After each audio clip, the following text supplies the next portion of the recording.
Hi, I'm Mary McNamara with the Los Angeles Times, and welcome to our Envelope Emmy Contenders chat. Today we're talking with Jared Harris, who is in the HBO drama Chernobyl, which is going to premiere May 6th. And you guys should all watch it because it is amazing. And you're amazing in it. Thank you. And I have to tell you, and I'm sure that other people will feel this way, it's like when I saw a show about Chernobyl, I was like, oh no, I don't want to watch that, And then as soon as I started watching, it was like, oh my God, I thought I knew what happened at Chernobyl, and I didn't. I mean, something bad that the Soviets covered up, and then we all freaked out about nuclear power plants. But the level of heroism of the people involved, the level of just the destruction involved. Did you know? I mean, tell me the story of how you came to be attached to Chernobyl. Well, I got the scripts, the first 4 scripts, and I felt the same way that you do. I thought I knew what the story was, and it's a page turner. It was really, really gripping. It's very, very cleverly told by Craig Mazin, and his structure for the story was really smart. There's many things that strike you about the story. There's the political intrigue level of it, the cover-up by the Soviet, the heroism of the people involved who realize that they're the unlucky ones who are there on this day when someone has to step into this situation, and there's just no way they're going to survive, but someone's got to do it. And that we don't know who they are. So in some way, what Craig wanted to do was to recover some of these names from history, if you like, that they've been forgotten, and give them an appropriate place, and have their sacrifice be remembered. But also then it's the idea that, again, it was part of the successful cover-up, which is that we were really close to an event that was going to decimate most of Europe, but that would also have this tremendous impact, obviously, on the rest of the world. And it's a sort of, I suppose, a cautionary tale as well about how the simple act of withholding the truth from the people who were on the ground at the time, the people who are responsible for looking after the reactor, for cleaning up the event, that act of lying to them has these tremendous consequences which causes a lot of suffering. And that sort of starts happening almost immediately during the event, from the guy in the engineering room saying, well, that can't possibly be happening. And then the guy comes in and says, I just looked into the core. And he's like, you didn't. And he's like, I did. It was like, and then that just kind of, escalates. And so your role in this is you are the truth teller. I mean, you are the scientist who comes in. And even from the very beginning, when the Russian government, even talking to itself, is saying, oh, there's only, a moderate level of radiation. And from the beginning, you're like, okay, there is no moderate level of radiation. And, they're saying it's equal to an X-ray. And you're like, no, more like 400 X-rays. And so how is that? Did you know the scientist? Did you know about him? How did you prepare for that? No, I didn't. And again, that's one of the things that you see as the story unfolds, that there was a determination from the Soviet state to erase him from the story, and they were successful. You can go online and you can see there's some footage of him online. There's actually an interview that his daughter gives, but he's been pretty successfully erased from the story. He was a real person. He was the unlucky person who answers the phone that day, and he's the one who ends up being sent out there. He's like the Cassandra story in the Trojan myth. He's the one who knows how big the problem is, and he's powerful in the sense that he has this information, and he's completely impotent in the sense that no one will listen to him. He's an expert that no one pays attention to. So it's a very frustrating position for that character to be in. And then, of course, the reality of the situation is it's never happened before, and they didn't plan for it. Technically speaking, and this is one of the things that you referred to in your comments about it, is it is actually impossible for a nuclear reactor to blow up. And that's what they had a hard time dealing with, because you can't ignite anything. Right. And that's what they had a hard time understanding. But you'll find out in the last episode about how it all happened. Right. And it's a sort of it's like a perfect storm of these various elements coming together to create this one particular situation. Right. And I don't think I will be spoiling it when I say that the series opens with your character committing suicide. What? What? Sorry. Am I That spoiling? was a buddy double. But it's like, and this is being told through these tapes that he left. Did you listen to the tapes? No, I tried. I mean, again, it was very hard to track all that stuff down. It is all. There was diaries that he left. That this is what he disseminated to the scientific community. But it was really difficult. After a certain point, I realized that it wasn't going to be helpful, because Craig he wanted something different out of the character than who the biographical details of this person's life weren't as important as the role that this character plays in the events going forward. So at some point, it became more important to really tell the story that Craig wanted to tell. And it was important to them that they got all the details truthfully, but they had to telescope a lot of the information. And some of the characters are amalgamations of characters, otherwise it would be a 30-hour story, you know. For me, I mean, one of the things that makes it work as television is that there is like this familiar feeling to it of a disaster movie. It's like, here are the people who refuse to believe that it's happening. Here are the people that are trying to keep the press away, and here's the truth teller, except for that it actually really happened. I mean, how, did you get a sense like how you balance, you don't want it to be exciting, but it is exciting to watch, the show. It's like, how do you like keep the gravitas while also, this, and also Chernobyl did sort of spur a lot of these disaster movies that, we saw afterwards. Yeah. It's the entertainment question. I mean, I think from that point of view, I think if you enter into the lives of the characters and you're invested in the stories of these characters, it then becomes not entertaining, but it becomes gripping in the sense that you want to know what happens to them and how it unfolds, and without it ever becoming sensationalized. And that's one of the things it wasn't just Craig, it was also Johan Renck, who's the director. He directed all 5 episodes, and they wanted it. There's a version of this that is a sort of, not in a pejorative sense, but a Hollywood version of it, where it's sensationalized in that sense. And they didn't want it to have that element to it, but it also needed still to have scope to itself. So it was a kind of tonal question that we were constantly monitoring as we performed each day, and as he decided his camera setups and how he was going to visually tell the story. Where did you shoot? We shot in Lithuania. Oh, right.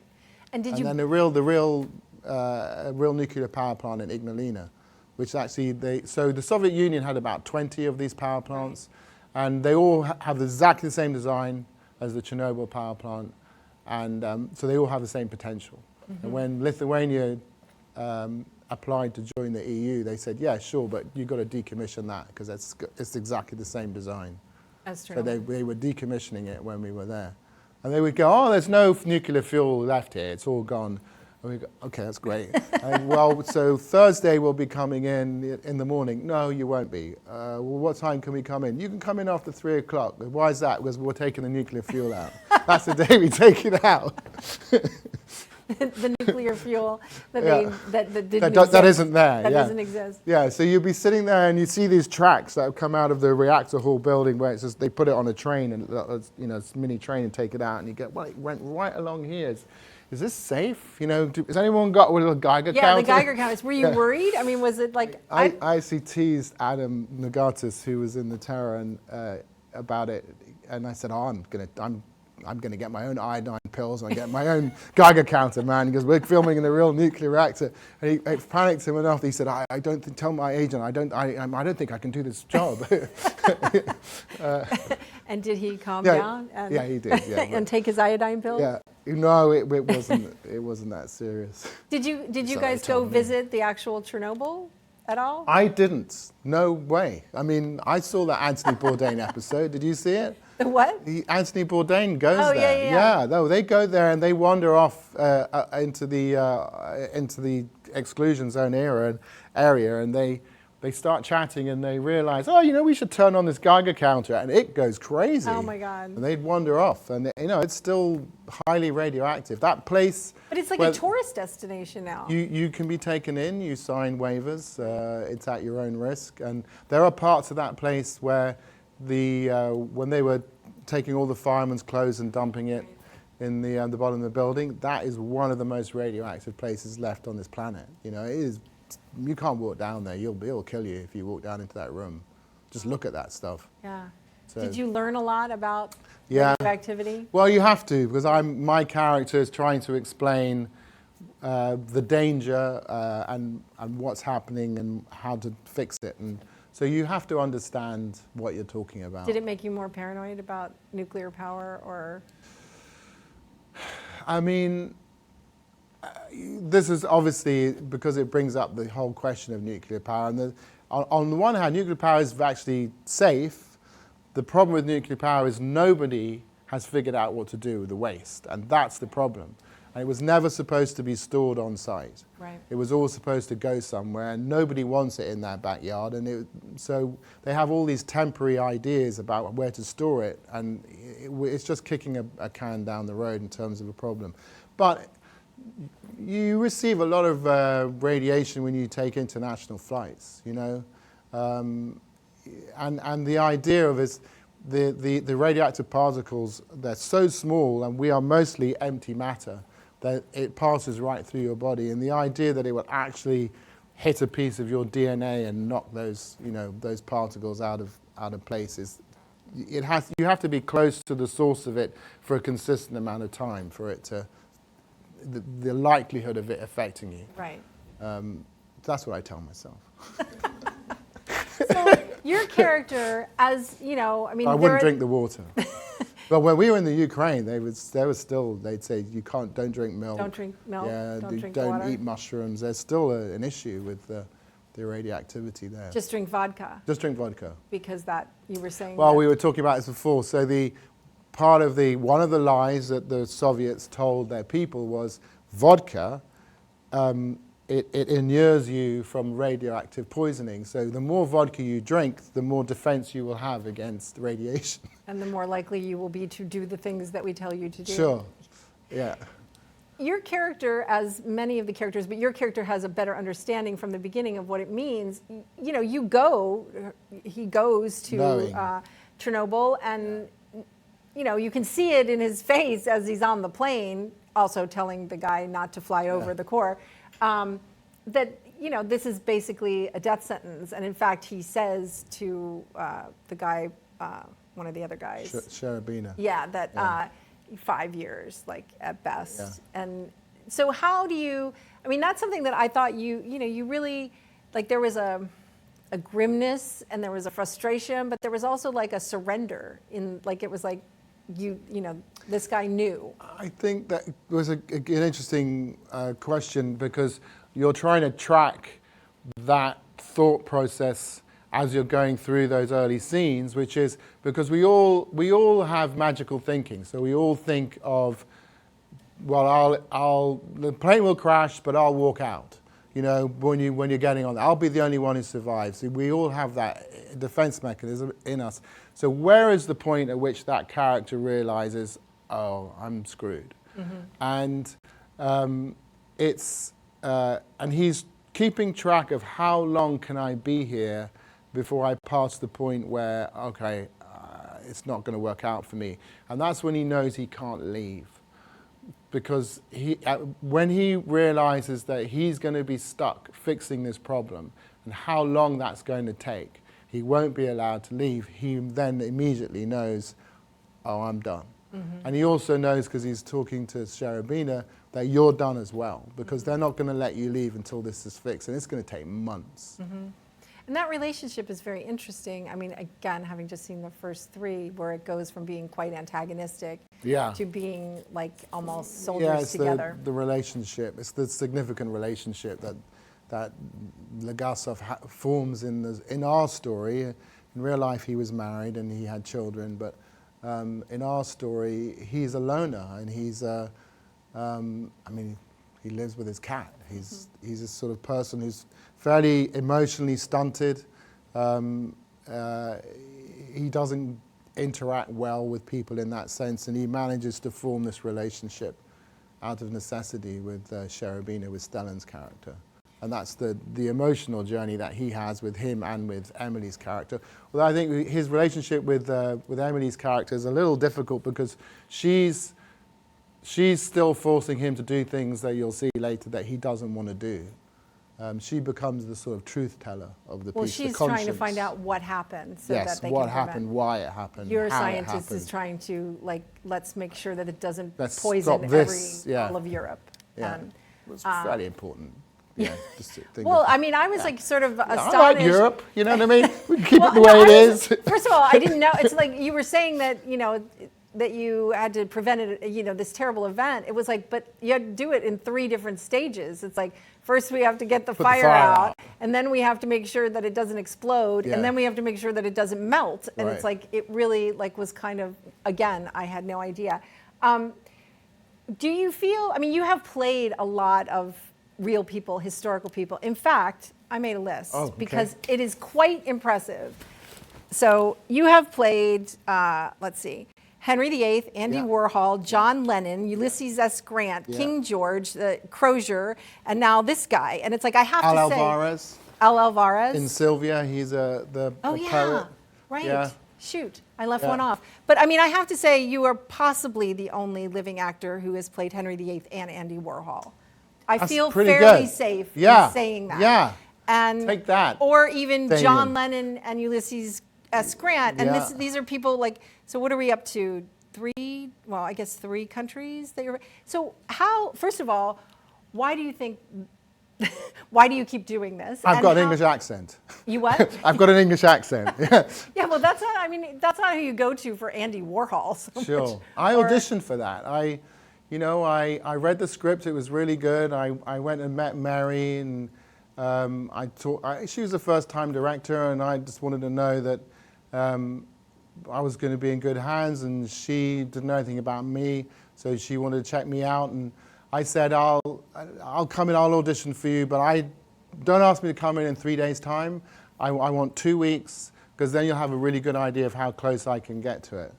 And I pulled a stunt in the audition, which was, I knew that Warhol he wanted things always to be on his terms, and he didn't like being the focus of attention unless he had set it up that way, and he wouldn't like the situation of an audition. So I borrowed somebody's video camera, and I made a film of them auditioning me. Oh, that's hilarious. And to put the focus back on them and make them feel uncomfortable. That's a really good idea. And I went in character, the whole thing, and I don't think that was the reason why that she cast me. But yeah, you know, it was a character part. And again, it has its benefits, because obviously it got me a lot of initial attention, but then for the next 18 months, I was just offered either playing Andy Warhol and or there's like a sub. Yeah, like in Studio 52 movie, they came and said, like, do you have your own wig? Come and do it. I was like, I'm not an impersonator. Or can you do my son's bar mitzvah? Yeah, or other, you know, other artists. I mean, there was a Robert Mapplethorpe thing or something like that. You did John Lennon. Well, I mean, you know, fine artists. Oh, yeah. Yeah. So, I mean, do you feel a difference, or is it just a character? Do you feel a responsibility when you're doing a real person to, I don't know, to like... What's the difference between playing a fictional character and a historical character? Much better question. Why don't you just ask the questions? Well, it's not the first time I've thought about it, but or been asked to think about it. Or been asked it, yeah, I'm sure. There's an immediate shorthand that's available to you. You can find out what they look like, what they sounded like, what they thought about. so you can get inside their head very quickly. And there's a certain sort of standard that you can aim for, that you can get close enough to it that people go, oh yeah, and you tick that box, but without it looking like impersonation, or you don't want to get so close that you completely disappear, because I think that's distracting as well. When people, you see that now, people wear all this rubber on their face, so you can't see the actor inside all this rubber. I find that to be very distracting as well. You want to see, it's a sort of mix of the two is where you want to get to. On the other hand, people have really strong feelings, opinions about who those people are. And so you can run into that. So for example, on the John Lennon thing, people have kind of canonized Lennon, and they see this man who spoke up for peace, who campaigned for peace, and they didn't like the fact that he was an angry person, and he was not happy, and he could be really nasty, and he was particularly mean to fans, who came and tried to talk to him out in public. And so the story dealt with that aspect of his life. He'd become a recluse. So they really didn't like the fact that we were not showing him as being this kind of a saint, essentially. Yeah. So it's mix and match in terms of you have tools available to you. You're always playing the writer's version of the character. That writer's done all the research, and they have decided, I need this part of this person's story, and I'm going to ignore the rest of it to tell my story. So you're not doing the biographical version of it. You're doing the writer's version of that character. When you were in The Crown, in the first season of The Crown, I mean, that was a performance that many people, I mean, including me, found remarkable. But also, even though we had the King's Speech, Elizabeth has eclipsed, her parents, and it's like, so it was, I thought it was a really rich, as a father, portraying him as a father, and portraying him as like, somebody also who was being told that he was dying. How was it, did you feel any, as I felt a pressure. British, as a member of the populace? Where we shot at Elstree, and literally I would walk out of my trailer, and they had shot the King's Speech there, and there was a 60-foot poster on the side of this building of Colin Firth in the King's Speech every day that I would walk out of my trailer, and there he was, and to go to set. And initially I thought, well, they could have taken that down. That's a little insensitive. And then I started looking at it and went, you know what, he doesn't look anything like George either, and that didn't hurt him. So it became like a useful positive to me. In comparison to what that story was about, this was about father. It wasn't about someone overcoming a personal defect, trying to find his place. He already, by the time we get to our story, he has successfully become king, and so that's not really what his concern was. His concern was as a parent, and then the realization that he isn't going to be around to protect his children, and he needs to find somebody who will do that job for him. So then it really was actually about that. And for me, the best research that I stumbled over, because you read all these biographies and they're really dry. He met this person on that day. There was the governess who brought the two daughters up, the two princesses, wrote a book about it. And she describes what their life was like. And the thing that was the most insightful thing for me was that every day that they were together under the same roof, George, Elizabeth, the mother, and the two daughters, the first hour of every day was spent in the parents' bedroom with them having family time together. And then they go off to become these other things. But it was about holding that family unity together.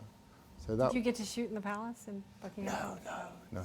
We don't. They don't. And then, obviously, many people, came to know and love you on Mad Men, where you also hanged yourself. Is that like a thing? I mean, I hope like, not. am I gonna have to hang myself again? You do play characters who die have untimely deaths. I know. I was like, when I was looking through I'm thinking, What would it be like if, like, you and Sean Bean made a show? I don't know. You'd be like, who's going to die first? I don't know. Who's going to last the longest? Exactly. Yeah. It's like If we're trying to push each other off the edge of the, there's like the a gangplank. tragedy to you, I or something. don't know what it is. Long for this world. Enjoy me. I don't know who's gone the most. I don't know. Yeah, I don't want to be that guy, because then people also go, oh, he's going to die. You know, you don't want that. Right. It's Jared Harris. Yeah, so exactly. It's he's not long for this story. You know, I don't want that. I mean, on Mad Men, when Matt told me that's what was going to happen, because I had no idea, he told me at the read-through for episode 10, and I go in episode 12, so he left it late. I was disappointed, but I knew immediately from a career point of view and a story point of view, that was going to be the talking point of that season. Mm-hmm. And it had to pay off that way. So it was going to be good from that, but I was gone. I wasn't going to, it was the best working environment that I'd ever been on. Was you it? know? Yeah, it was fantastic. So you were saying goodbye to that. So it was bittersweet. Sometimes you're glad that they kill you off, because it's not the best environment. Like, can I die earlier? Like, I'm not feeling very well. Yeah, maybe you could go a bit earlier than, it'd be really good at page 5. Do you have a favorite character that you've played so far? Always my next one. Okay, now we have some lightning round questions. Are you? What? Go ahead. No, no. Yeah. Was there anything? I was just going to give a little nod towards the Terror. I love that character. Oh yes, well that was an Crozier. amazing Yeah. show, Yeah. which is I don't think available on any streaming, but you can get it. You can get the DVDs. Yeah, yeah. It's kind of a weird thing, because when we were actually shooting this in Lithuania, everybody was coming up to me about that, because it was available in Lithuania somehow on Amazon. But in England, no one's seen it. It's kind of bizarre. But I love that character and I love that story. It was one of the best things I've ever done. I'd rank it up there alongside of The Crown and this. And it was beautiful and moody and true and no, that was a really good, wonderful show. But you didn't. I remember asking the David creator Kujanich? because the snow looked so real. Yeah. But it was not. It No, was not real. we were shot in a soundstage in Budapest. It was freezing, but yeah. It was actually tough because it was styrofoam, and they put these cleats on your feet so that you wouldn't slide, but you would stick. So you'd start running, and then your foot would stick, and you'd go flat on your face. On the snow, they had 3 different types of snow, but one of them was soap suds, and you'd be doing this really intense scene, and you're saying goodbye to someone, and then this giant soap sud would land on your nose. You're like, all right. I do wonder about that when you see like the fake snow, and sometimes like it'll like be hanging in an eyelash, and you're like, oh, that must be fun. Like, am I just supposed to ignore this? Yes, because you're on those sorts of things. You're begging for a 3rd take or 4th take. So if you can just get through one once, if you keep stopping, the first time you get one successful take, they're going to move on. Oh, really? Yeah. So you once you feel like, oh, it's probably usable, keep going, because then we got one safety, and now we can try and play with it. Right, play with it a little bit. Okay, that's a good insider information. All right, here's our lightning round questions. What performer on TV today totally blows you away? Let's see. I love Henry Winkler on Barry, Bill Hader on Barry. Who else? I'm sort of kind of addicted to RuPaul at the moment as well. Many people are. He's a performer. He's not inhabiting a character, but I think he should host the Oscars. What I love about him is he's unflappable. And he's always so direct in the way that he talks to people and he reads people, and he gives them what they need to get past whatever they're stuck on and succeed. He's amazing.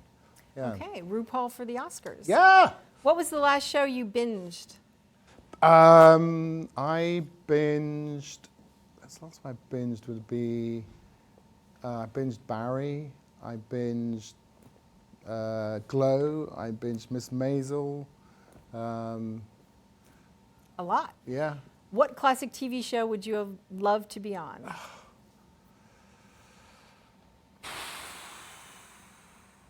I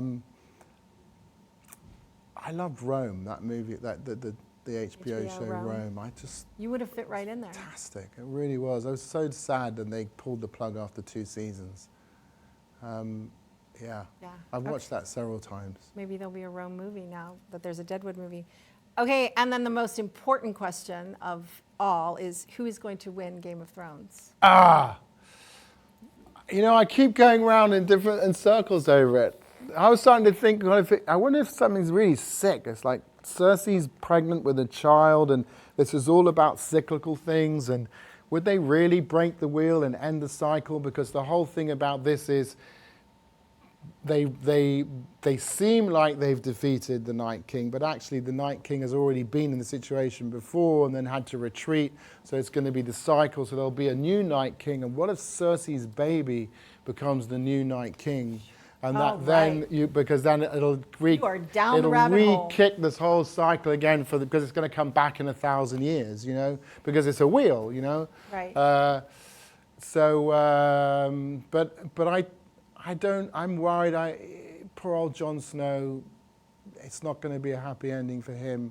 I don't think He's dead already, you know. Yeah, but I don't think he ends up. I got the feeling that it's like you have the flames for the unknown soldier and various. I feel like it's some sort of destiny like that we don't know.